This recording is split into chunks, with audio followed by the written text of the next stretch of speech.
Shalom. Welcome to the Messianic Hour with Rabbi Scott Sekulow. The Messianic Hour is a program designed to give you insight into the Jewish roots of your faith. Rabbi Scott is also here to answer your questions and help you gain a deeper understanding of Bible prophecy. And now, here's your host, Rabbi Scott Sekulow. Shalom and welcome to another edition of the Messianic Hour. I'm your host, Rabbi Scott. This show is dedicated to reaching the lost and educating the found. I'm here with my wife, Judy, as we come to you each week and bring you the scripture from a Jewish and Gentile perspective. I want to encourage you to go to our website, rabbiscott.com. You can sign up for our newsletter. There you'll also get a free book, I Have a Friend Who's Jewish to You, and a prophecy card, 70 key prophecies, where they're found in the Torah, where they're fulfilled in the renewed covenant, and tips on how to share with your unsaved Jewish and Gentile friends. It's a free gift just for signing up.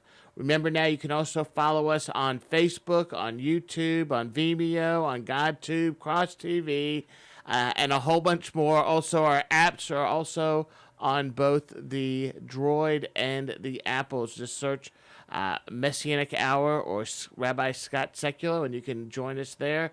We also are now on Twitter as well at the @ Rabbi_Scott, so you can sign up and be a part of that as well. And we also have our weekly services. You can check them out. If you're here in the Atlanta area, join us live. Anywhere else around the world, or you can watch from the comfort of your own home. So it'll be a great opportunity. It is. And we also have our Passover Seder coming up at Beth Adonai. We would love for you to, if you're in the metro Atlanta area, you can go to our website. We have a picture of what you can click to make your reservation. We have it on the 29th and the 30th of March. You can join us for that. And if you're not in the metro Atlanta area, I think we're going to live stream the Saturday night Seder. I think that's what we're leaning towards. So you can email mail@rabbiscott.com. Let us know that you want to participate via the virtual so we can get the link out to you. And also make sure you've got your matzah and your wine or grape juice and all your food so that you can participate in the Seder also with us. The one that when people who are coming here, it's a 4-course meal. So you can have a great food. You also get to keep the Haggadah, so you can do it at your house. There is a charge. The seats do fill up fast. So please go to the website, sign up for that. It's a great opportunity. We also still have time for people to join us on our trip to Israel as well. June 3rd through the 13th. It'll be a great opportunity for you to come and experience the land, see the land through Jewish believers. It's a great opportunity. We love going, and it's a really good trip. And also, on the heels of Passover, your first night of Passover is Monday the 25th. That evening, everybody will do their Seder at home. March 25th. March. What did I say? You didn't say anything. Oh, that's why I was just... March 25th. But that Thursday, the 28th at 11 o'clock, we will have our Feast of First Fruits service. That is Resurrection service. I was getting there. Okay, I didn't know.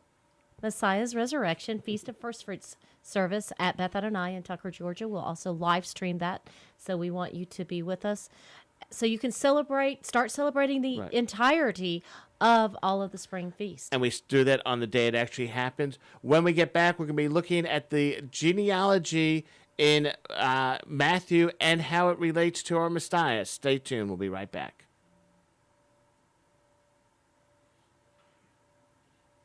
Sekulow, and I'm glad that you're listening to us, or you're watching us, or all the different avenues that you have to interact with us, including Facebook, Twitter, all the different video places. Yes. Cross TV, all of it. Yes.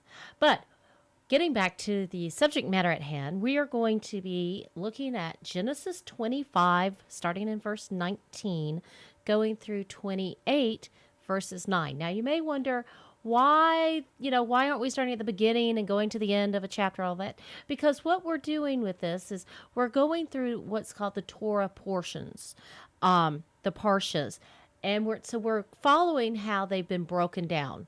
Right. So this one actually starts at 25:19, and this really is. Let me say something too. The Torah portion, it's so that, but through a year cycle, the entire 5 books of Genesis, Exodus, Leviticus, Numbers, and Deuteronomy, the Torah, are read through in the entire year. Now, at the time of Yeshua, we don't know if they were doing the 1-year cycle or the 3-year cycle, which would have meant they would have had shorter verses, but that's something that we don't know anymore. That at one time it was a 3-year cycle, but it was changed over to the 1-year cycle, which we still follow but we're today. basing this on the 1-year cycle. Right. So if you're now, we're not up to date with where we are in the current calendar, Right, because we're kind of doing our own thing here. And as everybody well knows, sometimes it takes us more than 1 week to get through a section. That's right. But what we're looking at this one is basically generations and how the promises were transferred through the generations, how we see Messiah in this also. So why don't you get us started? Well, and one thing we'll notice with the lineage that is given out in the book of Genesis compares to Matthew's genealogy, there's some interesting play on words or meanings of words. One is that we see in Matthew, it says that it's written in the book, where we see in Genesis saying that these are the generations of. And kind of the writing almost gives us a history or knowledge of the fact that we're looking backwards to see this full lineage going all the way back to Adam. And an interesting thing, when you look at Genesis, the lineage, you'll notice not everyone is listed.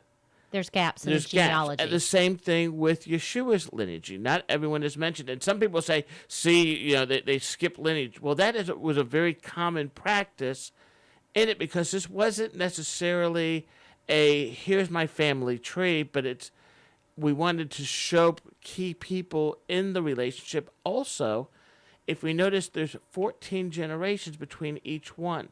Same thing in Matthew. And that's the reason for that is to give us an understanding of really where it leads us to, which is King David. And one of the ideas that comes why they chose 14 is to show that royalty, and that David's name, when you look at the values of the letters in his name, add up to 14. So we see both of the lineages doing this and giving us an understanding. It's almost as if Matthew, who would know what the writings of the rabbis were.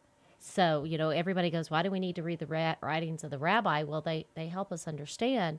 And Matthew was well versed in that. So by basing it on these segments of 14s, he's basically showing them, hey, 14 was important to you in your genealogy listings. Right. I'm going to show you how it still works in the genealogy of Messiah. Right. So it's almost like it was one of these little hidden keys that you'd really have to study the writings of the rabbis to know that it was in there. Right. For me, I just read over it and go, okay, that's interesting. What does it mean? But it's almost like, well, we know that the eyes of the Jewish people were veiled, and it's almost one of the ways that Matthew was trying to unveil and put these little markers in the road, so to speak, to say, hey, there's something to this. You need to investigate this further. It's really interesting too, Jude, when we deal with anti-missionaries, these are people who are trying to bring Jewish people back to God and to deny Messiah. They'll actually use it and say, see, they skipped generations. Why did they do this?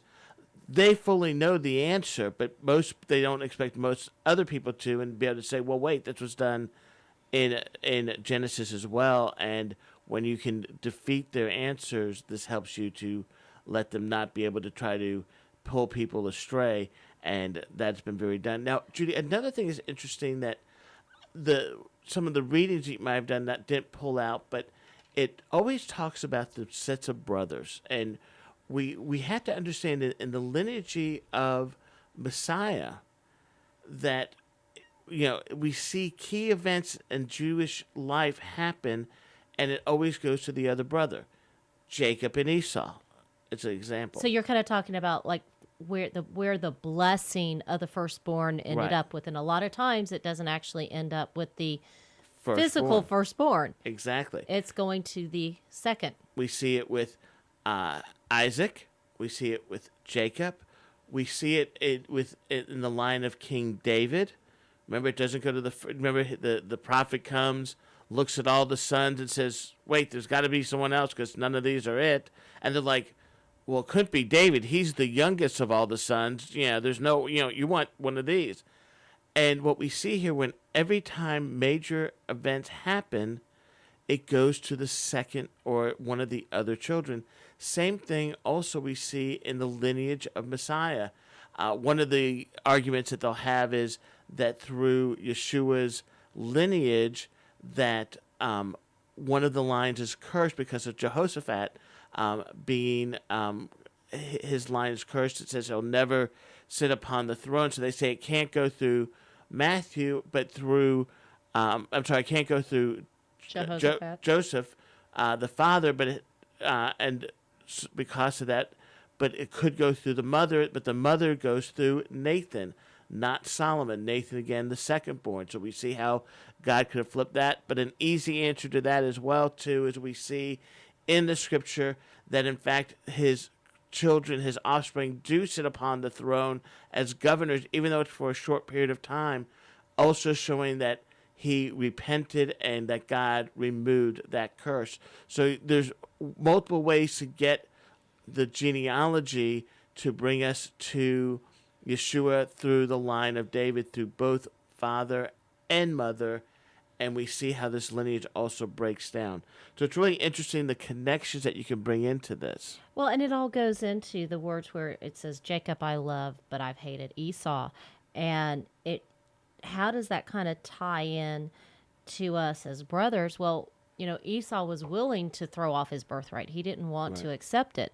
And I think you can kind of look at it as, those who hear about Messiah, hear about Yeshua, and just don't accept it. They cast it off. It's kind of like, where do the seeds fall? Are they following on the hard ground, or are they following on soft ground? But for who does God love? Those who put his faith in him, those who follow his commandments, those who accept Yeshua as his Messiah. Right. And the other question is, does God really hate Esau? I mean, Esau denies, the birthright, but does God really hate him? Does God hate a sinner? Well, if that's the case, we've all been on the same boat as Esau until we accept Yeshua as our Messiah. And so I think sometimes taking that word as a literal sense really kind of misses the point here. What he's showing is two types of people. Right. The love that you have for someone that is following and being there compared to those who are against you, but not a hate as a sense of, I don't want you in my presence. All we have to do is accept Yeshua into our hearts, and we're in the presence of the Lord. Well, like you said, you've got Jacob who humbly submitted to Adonai and followed out that path, and then the kind of Esau who didn't want to change, who didn't want to humble himself. So instead of, like you were saying, that love, hate, I think you can kind of look at it in a broader sense of those who are willing to submit and those who are willing not to submit. So we really see, again, in this genealogy, how it relates to our Messiah, the fact that they use the same number, 14 generations in each section, to bring us to that understanding of the kingship. Yeshua, in Genesis, we see it going through to King David, and then ultimately we could say in Matthew we see it going to the King of Kings and Lord of Lords, not just King David, but the one who King David bowed down to, which is Yeshua, our Messiah. I want to encourage you, go to our website, rabbiscott.com, sign up for our newsletter. Remember, we have the apps out there. You can put us on your phones, your iPads. We do audio and video of the radio shows here, also our services as well. If you want to bless Israel, you can plant a tree in Israel through our ministry and bless both the work we do here and the land of Israel. We are a listener-supported show, so consider supporting the work so we can continue to spread the good news of Yeshua as our Messiah. Stay tuned. We'll be back talking about the Feast of Passover. We'll be right back.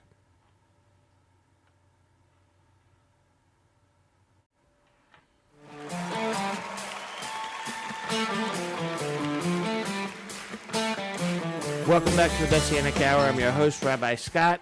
And this show is dedicated to reaching the lost and educating the found. And we're going to be looking at in this segment about the Feast of Passover. And you might be asking yourself, why, as a Gentile believer in Messiah, should I be celebrating a Jewish feast? Well, first of all, it's not a Jewish feast. It's a feast of the Lord. If you look in Leviticus chapter 23, it says, these are the feasts of the Lord. And in fact, he uses the term, he takes possession over these feasts 3 different ways, showing that these are the Lord's feasts, the Lord's festivals. And if God's telling us to do this, they're everlasting ordinances. And our Messiah himself celebrated them, continued to celebrate them, and the scripture actually says he was eagerly waiting to eat this meal with them before he had to suffer. The Feast of Passover for us as believers is very important because not only do we see within it the understanding of the resurrection, of the death of our Messiah, but 3 days later on the Feast of First Fruits, we see the resurrection of our Messiah, and then 50 days from Passover, the Feast of Shavuot, also called Pentecost, we see the infilling of the Holy Spirit. So God uses these feasts to signify and to really mark important major events in our Messiah's life. Just like we talked in the last segment about how in the genealogy, when God wanted to do a major change with the Jewish people, he switched who received the blessing. The same concept comes here. He uses these feasts to mark it. I want to encourage you, if you're in the Atlanta area, join us for our Passover celebrations. It is a great meal. We've been doing this year after year. Hot food, delicious food, and then great understanding of learning how to celebrate the Passover. You can get information right there on our website. Judy, why don't you tell them the dates and times? It is March 29th and March 30th. I think we've got doors open at 6 and we're starting at 6:30 here. That sounds correct. I'm not upstairs with this. Yes. I am downstairs running the thing. I am a more behind the scenes person, even though I'm on radio and my face and voice is out there. I prefer to be behind the scenes. But it is the 29th, it's the 30th. You come in our sanctuary, we have our tables set up. It has all the elements. Right. It's interactive. You have your Haggadah. There'll be certain times where you're going to participate with everybody. Right. You're going to get to eat matzah and harosis, which is apples and walnuts, and horseradish. Yes, the bitter herbs. Do I find? Yes. I love the bitter herbs. Yes. Well, remember the one year, though, that I got the extremely hot? Yes, it was good. I still liked it. No, that one got you, though. Usually you don't cough. That one did get me, but it was good. I enjoyed it. Yes. But to come and celebrate it really will give you a better understanding of what this meal was about. It was something that, Judy, for you, when you first started getting into the Messianic movement, it really gave you an insight of why you celebrate communion. Matter of fact, we do a communion service with it. But also, too, for you, it was kind of one of those little keys, right. Markers in the road on your journey, because you actually, before you were a believer, went to church with me one time in the past. One time. That's all it took. One time. Made the statement that Jesus was reclining. You heard reclining and didn't hear anything else. But that's right. Okay, because that's what you needed to hear. And that was something that came on my journey, because I knew when he said that, I said, wait, why is this, Christian guy celebrating the Jewish feast of Passover? Because I knew exactly what that one word, he didn't need to say anything else. I understood from that one statement, he was reclining at the table. I knew he was celebrating Passover, and that was what brought me on the journey that led me here. And so when we understand these feasts and how they come together, and over the next couple of weeks, we're going to be talking about it to let people really see and understand, because there's so much symbolism within the feast. Well, the thing that the first, kind of the overall thing on Passover is you're telling the story. You're to remember and relate the story of redemption. And if you were there. I was getting there. I know, but I wanted to say it. I could tell. See, he does this to me all the time. But it's a story of redemption. It's a story of redemption of the Jewish people being released from slavery, but there's the overriding story of redemption that we find in Messiah Yeshua. But hold on a second. Okay. You're But I want trying to to go. I want to add one thing to it, but go ahead. No, you're going to wait. I'm going to wait. Thank you. said go ahead. So, and the commandment to tell the story of Passover is from the book of Exodus, and it's Exodus 13:18. Let me get this out, and then you can go. I promise. It says, "You shall tell your son on that day, saying, on account of this that the Lord did for me, taking me out of Egypt." So they're right. Gosh, can't get that out. That tells us right there we are to retell this story of Passover. And then on Exodus 12:51, it says, "It was on this very day that the Lord took the children of Egypt out, children of Israel out of Egypt by their legions." So we are to remember and we are to tell. Right. And we also need to remember and to tell that not only did the Israelites go, but those righteous Gentiles, those Egyptians, whatever they were, because remember, Egypt, they had all different people there enslaved. It wasn't just the Israelites. And anyone who believed in the God of Abraham, Isaac, and Jacob left with them and receive those same blessings, receive those same commandments. This is what you're to do. So this is not a Jews-only celebration or feast, but this is for anyone who is following the God of Abraham, Isaac, and Jacob through our Messiah, Yeshua. Jew and Gentile can eat this and celebrate this together. Let's jump in real quick, because I know we have a lot, and we'll talk about it next week too, though. But the Feast of Passover is only one night. That's right. The next night, the next day, starts the Feast of Unleavened Bread. So you're eating matzah on Passover because it says that the Israelites didn't have time for the bread to rise. So that's why you eat. But then immediately after that is the Feast of Unleavened Bread, where you continue to eat matzah. For 7 more days, total a of long 8 days. Time. And you're basically not you're not eating anything that has ferment. Right, yeast. Yeast in the Torah represents sin. And so we see here also our Messiah is without sin. That's why when we do communion, we only do it once a year at the congregation. It's at the Passover celebration. We do it with matzah because his body, he is without sin. Now, I am going to make a suggestion, especially if you're gluten-free. They have gluten-free matzah. We have Kim, who's our video producer. She has a gluten intolerance, and I got to eat some of her gluten-free matzah last year, and oh my gosh, it was so good. So it was really good. You want to be gluten-free? I want to be gluten-free just for the matzah. You make really good brownies that are gluten-free too. No, I make cookies. Cookies that are gluten-free. That's right. Yes, they're cookies. I thought we had brownies too, but they're peanut butter chocolate those are really chip cookies that have no flour in them. If you need some good gluten-free recipes, text Judy. Email, not text. But we see how it all comes together and the importance of celebrating this, and we're going to see our Messiah throughout the whole thing. That's what's really not just he fulfilled it, but he actually is the elements of it. Okay, but I just want to say one thing, because if you're thinking about doing this, God knows your heart, and very good point. Don't get so worked up about what am I going to do? How am I going to do this? What am I going to eat?